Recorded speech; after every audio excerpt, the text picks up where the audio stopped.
Metro News also went out to the market to see the sales of the local poultry, and it came up that not a lot of people were able to buy as compared to previous years, and they are complaining about the hike in price.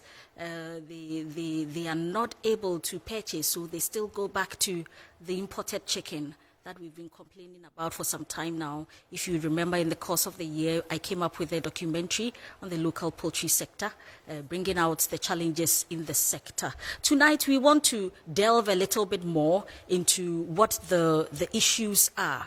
It's Christmas time, and this season is usually that period that you would see a lot of sales of poultry, local rice, a whole lot of food items, very common amongst them, the poultry and rice. But how has that been? We've just heard Boama from the central region speaking over there. We have been joined in the studio by another poultry farmer. He is a processor.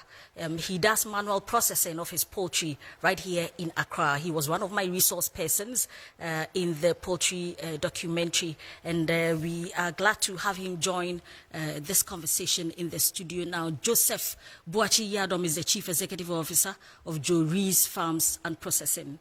Joseph, welcome to Metro TV. This is News Night. Thank you, Afishiapa. Afin come to ye, afin come say ho. Afin that say na poultry sector no na emu ayede. Yeah, we are really Christmas is usually a good business season for those engaged. I don't know if you were able to hear some of the concerns of the speaker in the previous story, but basically there are concerns of the influx of cheap imports from the European markets and all. You have been in the industry for some time now, and you know how it has been like. Do you share similar sentiments? How has the market been for you this Christmas? Thank you very much, and Afishiapa to our viewers. The poultry problem cuts across. So the same with the man you spoke to is the same with me, with the same everywhere. Christmas in Ghana without chicken is no Christmas. So usually our biggest sales point is during Christmas. Okay. Just that getting into this Christmas with the challenges in the poultry industry, prices have gone more than twice what it used to be last year, which has reduced sales by over 60 to 70%. But then we are hoping that Christmas just started yesterday and today, so we are hoping it builds up. With the influx of imported chicken, it's a problem that has been with us for quite some time now. But it needs a critical analysis for us to understand. For us in the local poultry industry, we see a clear difference in the two types of chicken. Because the chicken imported into this country, for me, is not a quality chicken. And when you eat the local chicken and you eat the imported chicken, you will clearly see the difference. Wow. One problem we have as a country is consumer responsibility. Okay. Most of our consumers there are a lot of people who patronize chicken thinking it is local chicken, but then they are being deceived to buy imported chicken. Why am I saying this? Why does that really matter? It really does, because with the inception of supermarkets into this country about 10 years, 15 years back, it was made for the customers to understand that the fresh chicken they are selling is local. So a lot of the middle class and the high-end people have always been patronizing the supermarkets, thinking that they are buying local chicken. Most of these people knew that the Ghanaian mentality of fresh chicken is that it's just soft and springy, have been thawing imported chicken and selling it to them as fresh. And that is serious. Last year or last 2 years, FDA came up with an investigation which established that some supermarkets were deceiving their customers with thawed imported chicken as fresh. But then not a single Ghanaian took this matter up. Let's do this analogy. If, for example, an automobile company that claims that they are selling brand new vehicles, an investigation established that the vehicle they are selling is not brand new, but then they are auction cars which they fix and then deceive their customers. You'd have seen the kind of legal issues people would take them on. But then because it's food, people didn't really take. So when you meet stakeholders, what do you actually advocate for? Because I remember I was in one meeting with your team with the Ghana International Trade Commission. What came of that meeting? You see, it's a bit delicate because the cartel, I'll call it a cartel, that imports this frozen chicken into the country are big people and big men. And they have succeeded in collapsing the poultry industry to a point that there is not a single strong poultry farmer in this country. So it becomes difficult trying to rub shoulders with them. So how do you come out of the woods? Because on my rounds to poultry facilities, more than half of the infrastructure are empty. Yes, and that is why we are launching a Ghana Poultry Revolution in 2023. Okay. This is, first of all, to bring serious poultry farmers together. When we come together, we will try and identify the major problems facing the industry. Okay. Then we can have a policy document to present to government.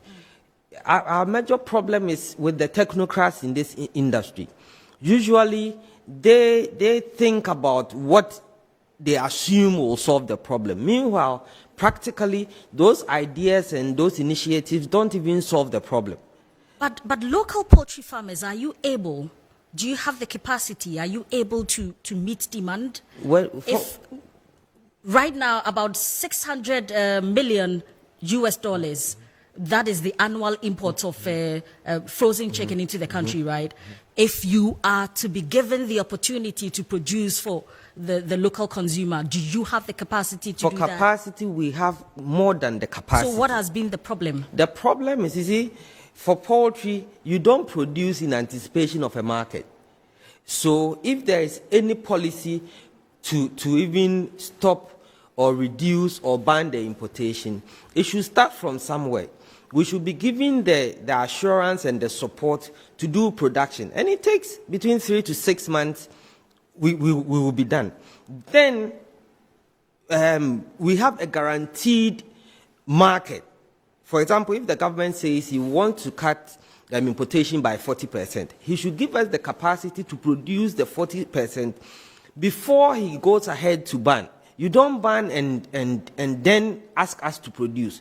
In that case, there will be clear shortage, and then it will then force us to even import more. This 60-40% policy, it's been implemented before, but nothing really came out of it. So moving into 2023, you just mentioned a new project that is about coming up. What does that project seek to do? Won't it be like the broiler revitalization project of 2013, 2014? No. What's the difference? What will this one seek to do? Yeah, that's why I said this one is going to bring together serious poultry farmers.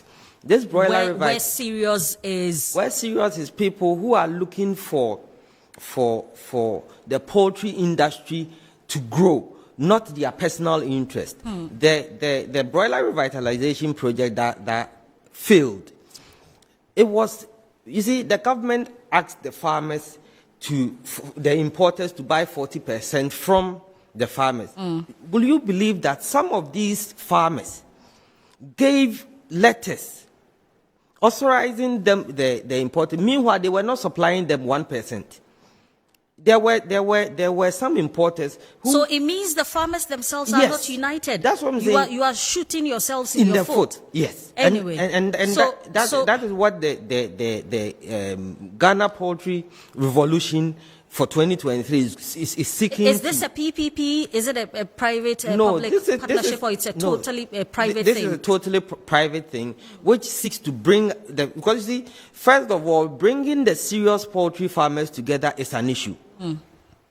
Then secondly, we would then develop our own strategy to revive the industry, because the poultry industry, see, now the foundation is even broken. Yeah.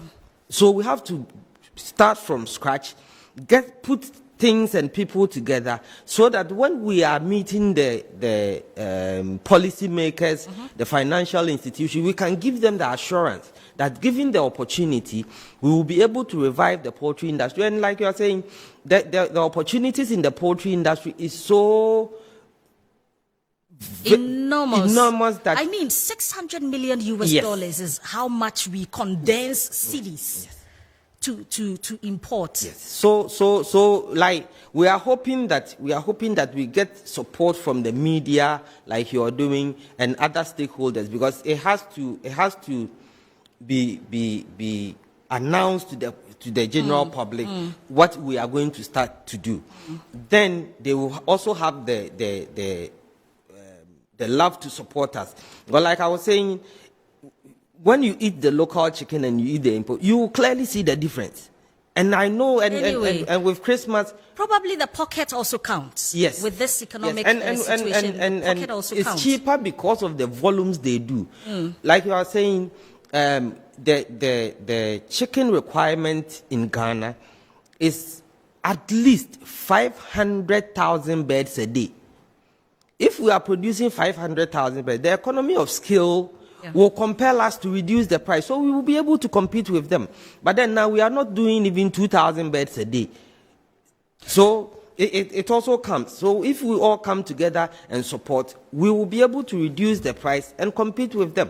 Before we wrap up, you are talking about competing, but some of the conditions the local poultry farmers operate in are not very, very hygienic. I happen to have chanced on a certain video.